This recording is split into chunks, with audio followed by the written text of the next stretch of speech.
Comment résumer l'américanisation de la culture dans le cinéma québécois en 2 minutes? Premièrement, il est important de mentionner que le cinéma québécois a connu une effervescence depuis quelques années. Par exemple, en l'an 2000, les films québécois ne représentaient que 5% du cinéma national, alors qu'en 2005, seulement 5 ans après, il a atteint 18% du marché canadien. Notre cinéma est devenu plus gros, mais a subi un changement dans sa nature propre. Auparavant, les films québécois étaient remplis de messages subtils et de critiques. Ces films étaient appelés des films d'auteur, que l'on pense au film Le déclin de l'Empire américain ou encore à Elvis Gratton, qui faisait une critique sociale du Québécois moyen. Gros Chris de tas de marde. Tu gagneras pas sur moi, toi. Aujourd'hui, le cinéma québécois nous offre plutôt des films appelés populaires. Le meilleur exemple serait Bon Cop, Bad Cop. Ce sont des films qui visent plutôt les effets visuels ou encore la comédie,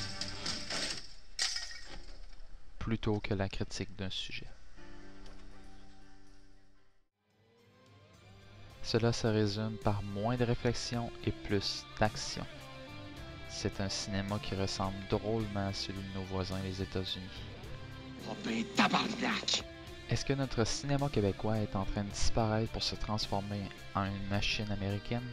Nous, les Québécois, qui tenons tellement fort à notre identité, que fait-on de notre identité cinématographique? Pourquoi n'y a-t-il presque plus de films comme Elvis Gratton?